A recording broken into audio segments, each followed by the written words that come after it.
Iran एक बार फिर से विरोध प्रदर्शनों की आग में जल रहा है। तेहरान से लेकर मशाद और इस्फहान तक शहरों की सड़कों पर हजारों लोग उतर आए हैं और इन प्रदर्शनों ने ईरानी शासन की स्थिरता पर एक बहुत बड़ा सवालिया निशान लगा दिया है। और देखिए, ये सिर्फ किसी सुधार की मांग नहीं है। सड़कों पर जो नारे गूंज रहे हैं, जैसे मुल्ला ईरान छोड़े, वो एक बहुत गहरे गुस्से और सिस्टम में बुनियादी बदलाव की इच्छा को दिखाते हैं। तो सबसे बड़ा सवाल यही है, इस गुस्से की असली वजह क्या है और क्या ये वो पल है जब ईरान का पूरा सत्ता का ढांचा ही खतरे में पड़ गया है? चलिए इस पूरे मामले को जरा गहराई से समझते हैं। इन विरोध प्रदर्शनों को समझने के लिए हमें दो चीजों पर गौर करना होगा। एक तो वो तात्कालिक चिंगारी जिसने इस आग को भड़काया, और दूसरा वो बारूद का ढेर जो सालों से इकट्ठा हो रहा था।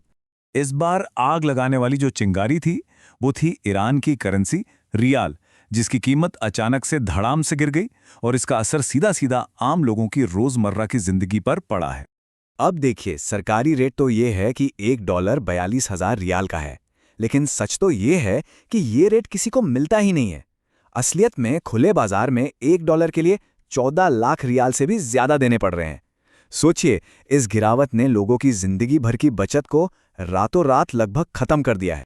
और जाहिर है, जब करेंसी इतनी बुरी तरह गिरती है तो महंगाई आसमान छूने लगती है।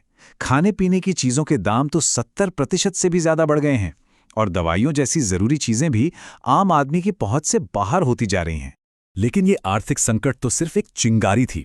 असली बारूद तो सालों से सुलग रहा था, जैसे कि भ्रष्टाचार, राजनीतिक आज़ादी का ना होना, जबरन हिजाब जैसे सामाजिक प्रतिबंध और देश के युवाओं में भविष्य को लेकर गहरी निराशा।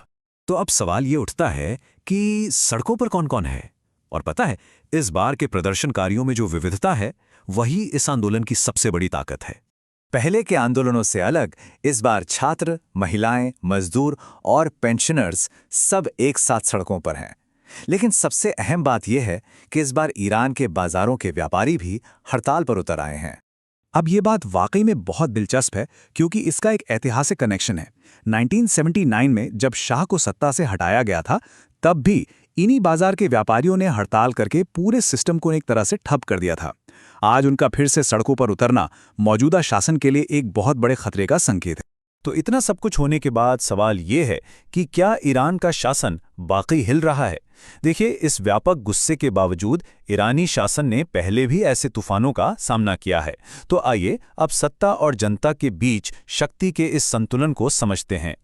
एक तरफ सरकार के पास इस्लामिक रेवोल्यूशनरी गार्ड कॉर्प्स यानी IRGC जैसा एक बेहद मजबूत और वफादार सुरक्षा तंत्र है, जो किसी भी विरोध को बेरहमी से कुचलने का इतिहास रखता है।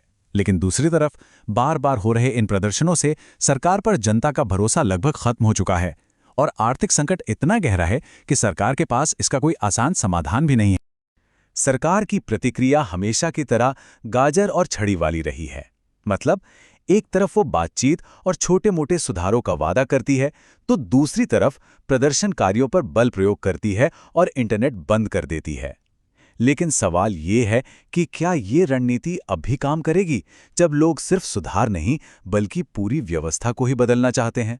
ईरान में जो कुछ हो रहा है वो सिर्फ देश के अंदर की बात नहीं है।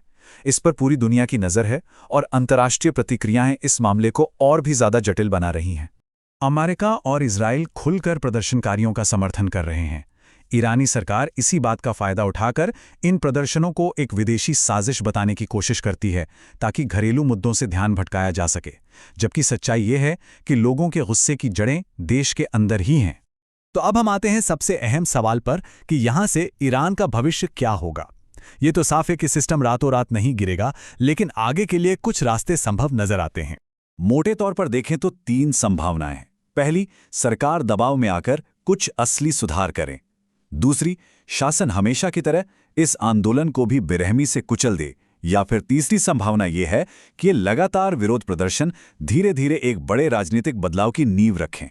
तो कुल मिलाकर निचोड़ ये है कि भले ही ईरान में कोई तत्काल क्रांति ना हो, लेकिन ये लगातार हो रहे प्रदर्शन ये जरूर बताते हैं कि इस्लामी गणराज्य अपनी वैधता के सबसे बड़े संकट का सामना कर रहा है। कह सकते हैं कि सिस्टम टूट नहीं रहा, लेकिन जनता के गुस्से के बोझ तले झुक जरूर रहा है। और अंत में हम इस एक अहम सवाल पर आकर रुकते हैं, क्या ईरान की सरकार इस बार जनता की आवाज़ सुनेगी या इतिहास एक बार फिर खुद को दोहराएगा? इसका जवाब तो सिर्फ ईरान के लोग और वहाँ के नेता ही दे सकते हैं।